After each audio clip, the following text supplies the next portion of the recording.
Hi, everyone. Good afternoon, good morning, good evening, wherever you're joining us from today. Welcome to AFSC's Facebook Live.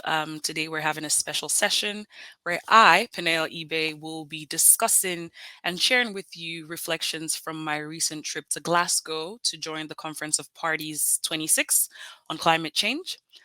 So if you just want to put in the chat where you're joining us from, just a little hello, where you're joining us from today, and something that's bringing you joy. I'm in DC at the moment, Washington, DC, and it's nice and sunny. I have not been outside, so I don't know how cold it is, but I'm glad for the sun today. And we will just go ahead and get started shortly. Thank you. All right. While you all are putting that in the chat, we'll go ahead and get started. So what I'm going to do today is this is going to be sort of a dramatic monologue of some sorts, as I do not have a co-anchor with me. I'm going to share with you what COP26 is, what leads up to it, why we're having this conversation anyways, what happened in Glasgow, what are the things that were expected, what are the things that we saw happen, and what are the things we should look forward to. Normally, if you've watched Facebook Live, you often hear from me around issues of immigration or racial justice, and this is very much tied into those as well. At AFSC, we know that the environmental consequences of our human-driven actions that lead to climate change intersect in multiple areas. We've seen, effects in areas of like migration, conflict, food insecurity, and more. And so we know that when we're working towards just and sustainable peace, just economies, and a just response to forced displacement and migration, we need to do this with the work of climate justice, because it has to inform our efforts in the same way racial justice informs our efforts. We see climate change as a root cause for several issues facing our society. It is a driver of violence. It is the cause of socioeconomic disruption and displacement, and it is due to our efforts and our actions as society. And so it is something that it is within our reach to address it. So leading up what to COP26, what was the conversation about? In case you do not know what COP26 is, I'm going to do a very brief primer.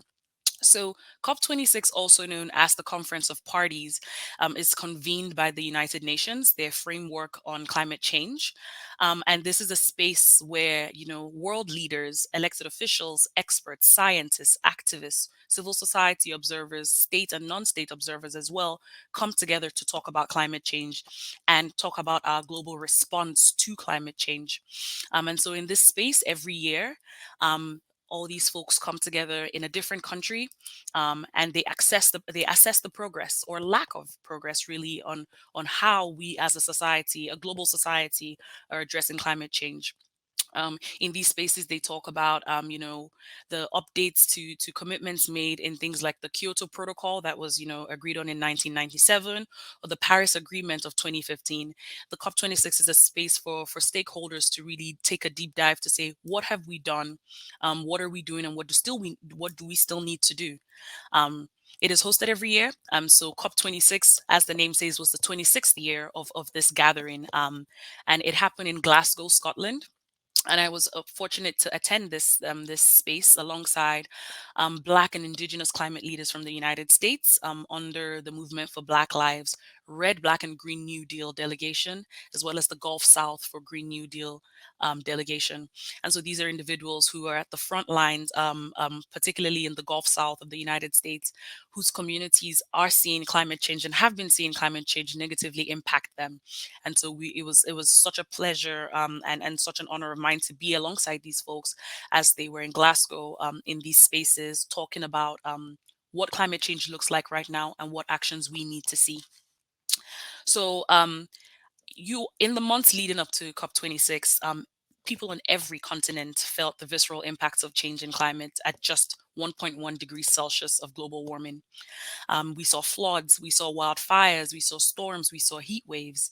Um, we saw parts of the world, somewhere in Canada, for example, first having wildfires and then having floods. We saw floods in Germany.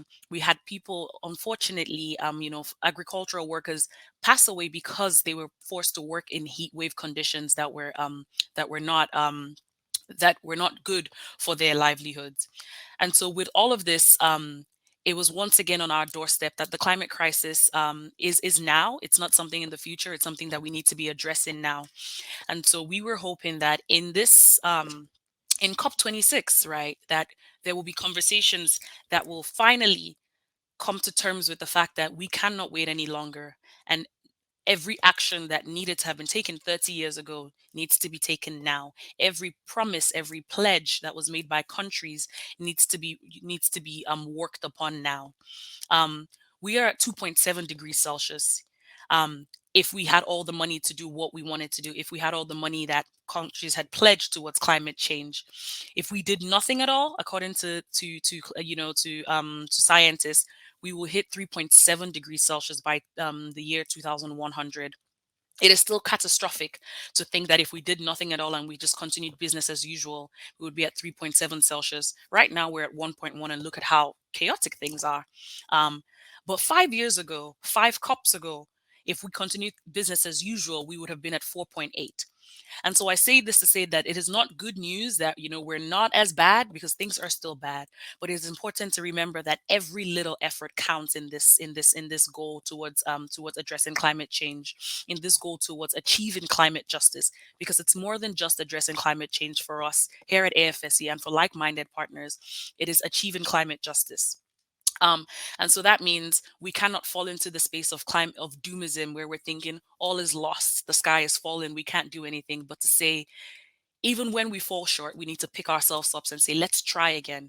We owe this to ourselves right now, because it's more than just a future generation. Our communities are impacted by this right now. And so we owe it to ourselves to try our hardest possible best to resolve these issues, to transition from systems, extractive economies that have put us in this position, in this dilemma, and to instead build out a future where we are in unity with the planet, that we see ourselves as part of the planet and not seeing ourselves as employers of the planet. So COP26, what was on the table? What was the hope that negotiators, or parties as they're often called, they're just countries, it's just a fancy term. What was the hope? We were hoping that they will finally, come to terms with the fact that their goals for reducing emissions and reducing the emissions of fossil fuels were not up to standards, and they needed to do more. They needed to step up their 2030 targets to align with the 1.5 degrees Celsius goal that scientists said is where we need to be if we don't want things to take a turn for even worse. So we're saying COP26, we're looking out for what are major emitters committing to? Major emitters like the United States, like China, like India. What are they committing to? Like folks who work with fossil fuels. That was the first piece. The second thing that we were looking at was money, right? We need money to solve this issue. This is the society that we live in. We need money to solve this issue. And more than just needing money to solve this issue, we need money for developing countries to be able to address climate change at their doorstep. We need countries that have done the most emitting, that what you would call the global north, to fund the recovery process, because they have emitted more than everyone in this game, and so should pay their fair share. That's what we were looking at. So we were hoping to see that the global north, countries like in the EU, countries like the UK, countries like the United States, Canada, and more, put their money where their mouth is, to say we will fund, we will live up to the financial pledges that we made, and we will fund this issue. What happened, I think, in 2009 in the COP in Copenhagen, developed countries committed to mobilizing $100 billion a year by 2020 from multiple sources, to significantly support the scaling up of finance to adapt and mitigate climate change. They fell short of that multiple times. Multiple times they fell short. By 2019, they were $20 billion short of the 100 billion they promised to mobilize annually to support these actions. Um, and the equivalent in 2021 dollars is $128 billion. So we're not seeing the money. And what's also of concern, and what we wanted to figure out, was that we needed to understand what this money would look like. Because ever so often, when we see finance flowing from the global north to the global south, we hear big numbers, but if you read behind the scenes, what they are loans, they're credits, they're tied aid, and they further entrench economies, vulnerable economies already into debt. And so we were asking, if you're bringing money forward, it has to be grants. You have to pay up this money. It is not charity. It is what is owed to these countries that you have extracted from. It is what is owed to countries who have not polluted and who have not emitted even a fraction of what you're emitting. And so you cannot continue to give tide aid in a relationship that looks like we're begging for this fund. These are funds that are owed to these countries. And so we were keeping an eye out on this. Also within that space was addressing loss and damages, not just money to address what's happening in the future, but money to address what has happened now. Countries are underwater. Islands are going underwater. We're seeing hurricanes every year. We're seeing floods. And ever so often, developing countries are spending their budgets, paying up debts rather than money that they could put towards addressing climate change issues in their country. And so we're saying, where is the money to address the harm that has already happened? We need to talk about these simultaneously. And so that's something that we were looking at. And then the last thing as well was the rules and regulations to the implementation of the Paris Agreement. Um, there are so many promises that have been made. Unfortunately, in one of the previous COPs where the concept of carbon markets was raised, it was raised at the last minute and nothing was detailed out. And the following COPs every year, we've been seeing attempts to see how they can to illustrate what a carbon market looks like, and it's something of concern to us because we cannot rely on the same systems that brought us to this situation as the systems that will give us a solution. It's the market economy, it's the capitalist economy that brought us to this stage of climate change, and so the concept of carbon markets is of concern, and so we're watching closely how they're defining it to make sure that we're not just giving, you know, big emitters and big polluters an out to say we'll continue polluting, but we'll offset it if somebody else isn't polluting. The concept of double counting and more. So it gets very technical in these spaces, but there were more than many social activists and civil society organizations monitoring these spaces to be aware, to make sure that we're not missing anything. Because in these kinds of agreements, even a comma matters. You have over 100 countries having to agree on one document. And so some of them get into the nitty gritties of it. You have countries fighting over where the slash is versus where the comma is. Fight countries fighting against human rights language in it. Countries fighting against language of accountability in it as well. And so we need to be monitoring these processes closely. And so this is why groups like AFSC and many others, Friends of the Earth, the Quaker Earth Witness, and more, monitor these processes. Because if we don't, if you're not there at the table when these decisions are being made, oftentimes our communities are put on the chopping block. So while this was going on, COP was leading up to COP, we had all these, we had this in mind. And so we were asking, there were key demands that we had. We were saying, we need to achieve real zero. There's greenwashing is what we call it, where there's sort of terms that are thrown around that really disguise the issue. You see a lot of adverts around net zero. We want to accomplish net zero by 2030. What net zero essentially means is we're not going to stop polluting, but we're going to find a way for the earth to do the work for us to remove the pollutants from the air. And you can't employ the earth like that. It doesn't work like that. And so we're saying no net zero because net zero boils down the climate issue to an accounting problem of balancing out the books. And that is not what's going on. And so we were saying no net zero.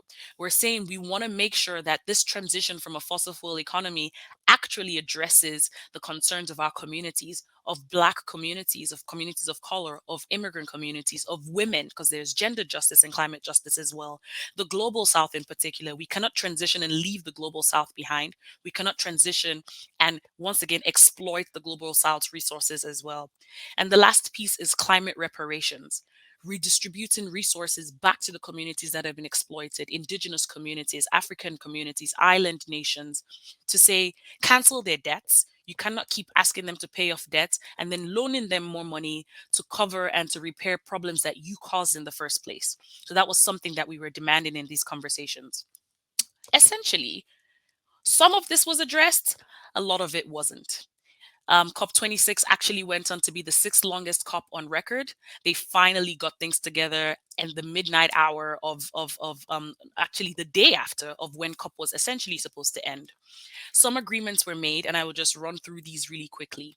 It was agreed that countries will meet next year to continue to pledge further cuts to their emissions of carbon dioxide, so CO2, so that they could keep within that the climate the limit of 1.5 degrees Celsius. For the first time ever in a COP, there have been 26 COPs. For the first time ever in a COP, there was an explicit plan to address the use of coal, another big greenhouse gas. Um, there was a plan to address it. However, they agreed to a weaker commitment to phase it down rather than phase it out. And that's because nations like China and India lobbied against the language of phasing out versus phasing down. So remember, I flagged there's language around how like in these agreements folks are fighting for even words, to put in their words to evade their responsibility. We also saw for the first time that there was comments around increasing some money and some aid to developing countries to help them transition their economy. Um, but the pledges have been missed. Nothing is concrete. Nothing is set in stone, and so that was disappointing as well. Major deals were struck here and there. We saw U.S. and China come together for the first time on climate change. We saw countries commit to stopping deforestation by 2030, and many other things happened. Um, we also saw for the first time the word fossil fuels was included in an agreement from a COP. For 26 years, we have not seen the use of fossil fuels termed in an agreement from COP, and so we saw that for the first time, and that was promising. But we're not at a stage where naming something or making pledges or making promises is exciting anymore. 30 years ago, it might have been exciting. We're here now because of 30 years of inaction. And so this is of concern to our communities. While I was at the COP, as I was with the delegation, we were split up in groups, and members of our delegation were able to attend what we call the blue zone, which is where the conversations happen. This is where the negotiations occur. And those places are so exclusive because even if you're in the blue zone, the likelihood of you being privy to what's happening in those negotiations is slim to none. And so, just like I was in Glasgow, I had to go to the internet to figure out what was going on, even though I was less than 10 minutes away from where decisions were being made. Many who were in the same building did not know what was going on and had to rely on on internet reporting as well. And then you had what I found was the most powerful space, the most energizing space, the side events where activists, where indigenous people, where Black climate leaders, where communities of color, where laborers, where unions came together to demand and to educate each other on what's really going on in their countries.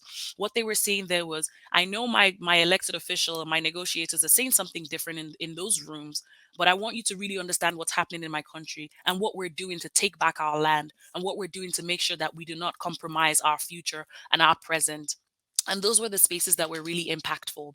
I remember, sitting down in a room in spaces organized by the COP26 Coalition, movement assemblies talking about climate reparations not being charity, but being what was owed. Climate reparations being accountability. Climate reparations coming out in policy form to say, you will not do this again.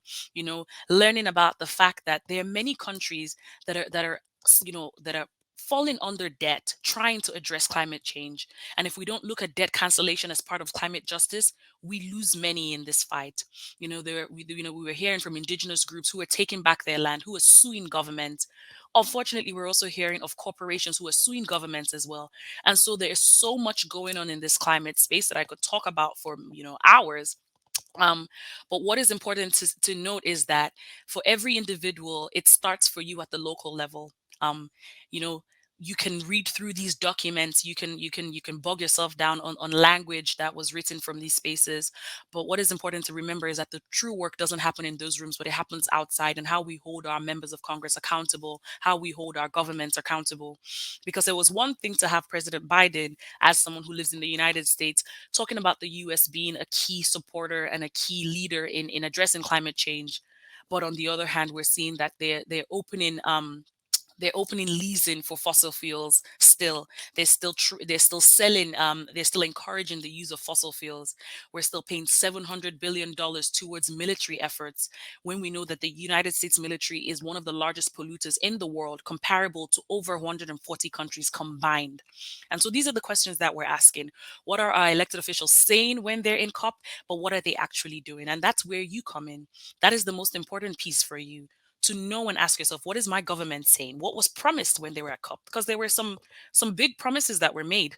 A lot of governments stood up and said many things and issued many statements. But when the rubber hits the road, we need to ask, what are they actually doing at home, and how does it impact our communities? And something else again is to not get what I read as hoodwinked by the hothouse. There's a really great report out on what you call greenwashing.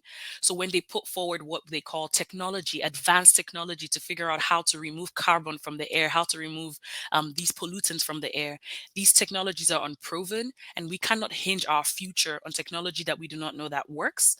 We cannot hinge our future on promises made by corporations that put us in this position in the first place. And so when you hear about new technologies, doing the research and asking, what does this mean for my community? In whose backyard are we expecting to then dump this carbon that this new technology will extract from the earth?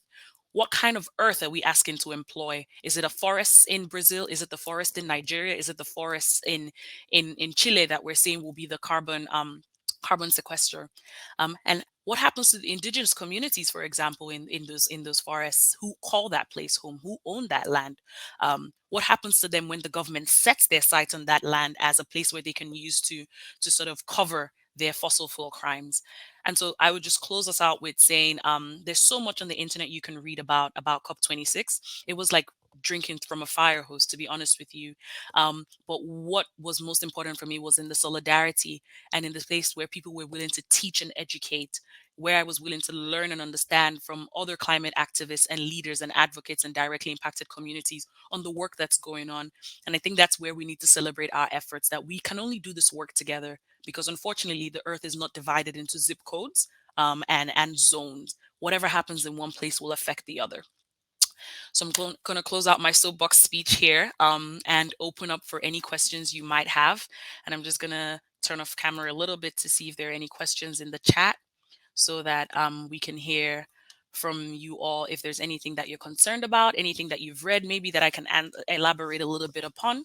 And so, yeah, just going to look in the chat now.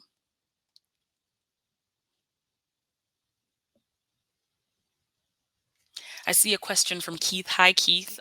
Keith asks, as we move into this issue, should we build together by thinking about and planning to participate at COP27 in Egypt? I say yes. And, a lot of groups are already thinking about this because so much was left unresolved in Glasgow. So much was left unresolved in Glasgow that still needs to be addressed when we meet again in Egypt. I think it's important to remember that when these kinds of events happen in a country, you want to be in solidarity and in communication with communities on the ground. You want to make sure that there are groups, I'm definitely sure, in Egypt that are addressing climate change issue from a local lens and a global lens as well, working in solidarity with them, so that we're not parachuting with our own agenda.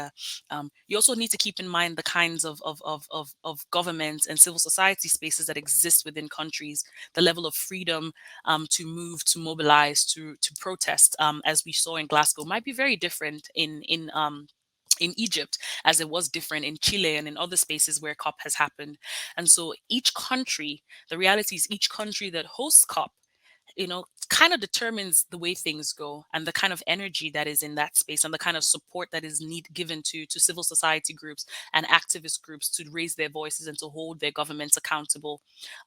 So to answer your question, Keith, definitely it's never too early to start planning on what to do next and what to question from our elected officials who will be negotiators in that space.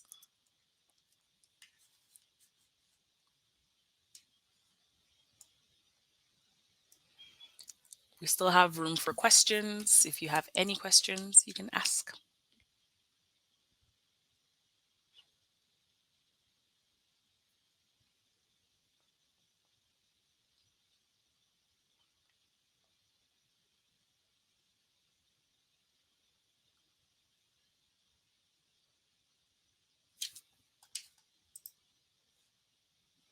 All right, I'm seeing now. I know it takes a minute sometimes for the questions to come on my end.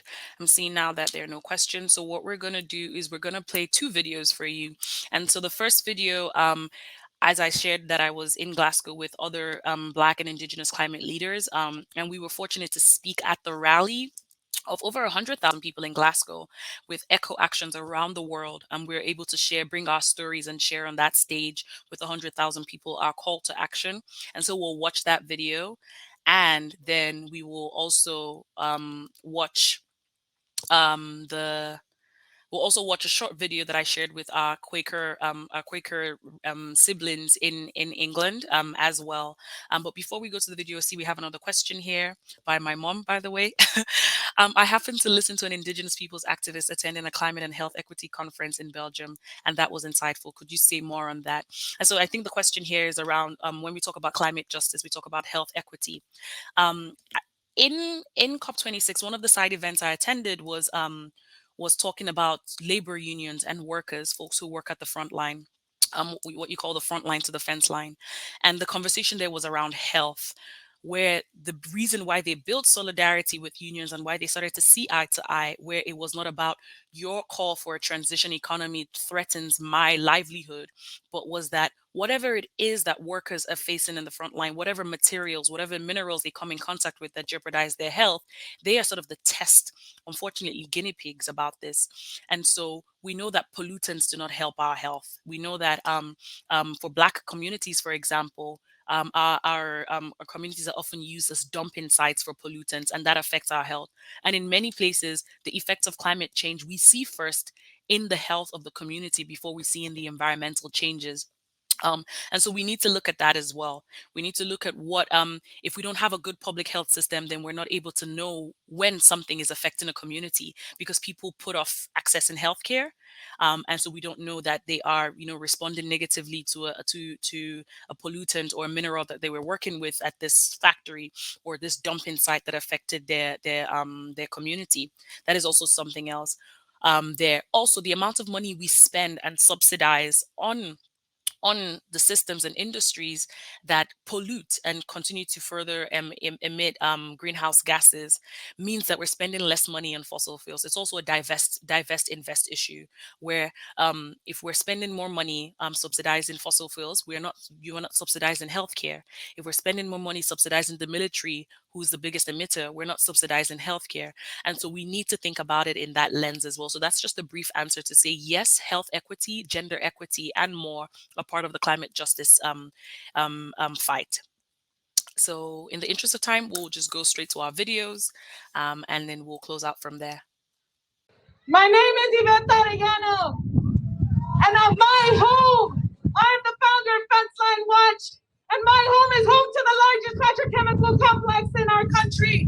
It's the second largest in the world, and I'm here to say that more and more women every year are unable to have children, including myself. I'm here to say that our future is at stake as our land, water, and air become saturated with toxins. And I'm here to heed a warning that these plants and infrastructure are increasingly vulnerable as they reach 100 years.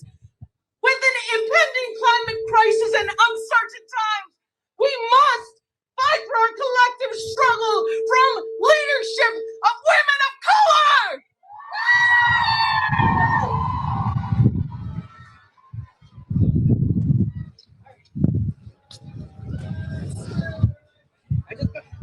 Alito, my name is Betty Billiard. My people are of the Houma Nation tribe of Louisiana. My relatives from across the world. I want you to know that I stand with you. We see you in your struggle. Your fight is our fight. Your story is our story. My tribe and community is still suffering from the effects of Hurricane Ida. We are the leader in our nation for land loss, for coastal erosion, for hurricanes, for saltwater intrusion, all which has been accelerated by the extraction industries who have come in and dredged our lands and destroyed our coastal land protection. The time for change is now. The time for reparations is now. We choose now. Today, I honor the ancestor that is my grandmother, Nancy Mobley, on the eve of her born day, because she is one of the reasons I can stand here today, Ashe. Who I am is of no consequence, but who we are as the African diaspora will be. We choose now to end the divide and conquer tactics that are used to keep continental Africa and the African diaspora from uniting to address the environmental racism that plagues our countries and communities. Since the beginning of time, we as African peoples have always held the solution to the world's issues, and this climate crisis is no different. We choose now to say that all of our Black futures matter. We demand a just transition for all Black people across the diaspora, Equitable and direct investment into our countries and communities should be priority because we have contributed the least climate crisis but have been the most impacted. So please be expeditious with our loss and damages, please. Lastly, you all are invited on the journey. Put your fist up with me one time. Fist up. We choose now. No. Ndị Igbo si na iwere otu ọkụkọ chọrọ arụsị abụọ ya, ha gbuo mmadụ mezuo ya. Igbo people say when one chicken is offered in sacrifice to two gods, they will kill a human being to complete the offering. We cannot apply shortcuts to climate change, for the consequences will be severe. I am an Igbo woman, a Nigerian American, a Black woman, an immigrant at the front line of climate change. We can no longer serve two gods. We must choose capitalism or the pursuit of life with dignity. Capitalism or the pursuit of a life worth living. We must choose now.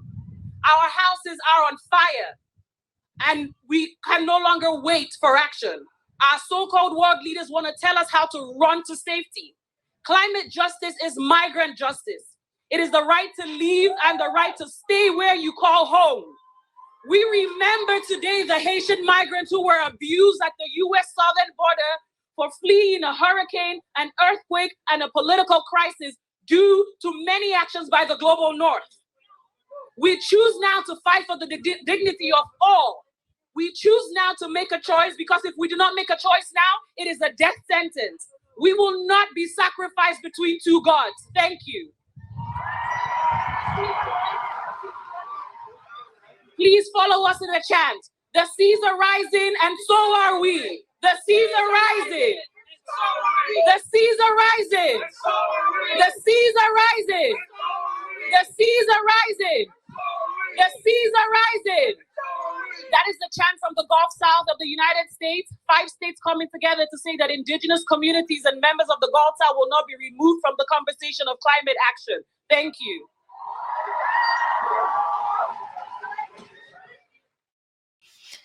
Thanks so much, Bo, for sharing that. So if folks are still with us, we've come to the end of this session. Thank you all for spending just a few 30 minutes out of your busy day with us here today.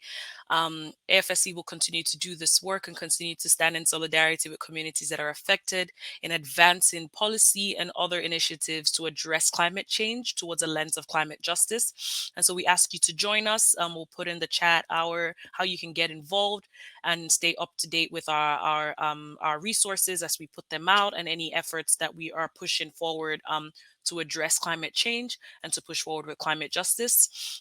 With that, I will say a big goodbye. Do have a good rest of your day. Thank you all so much.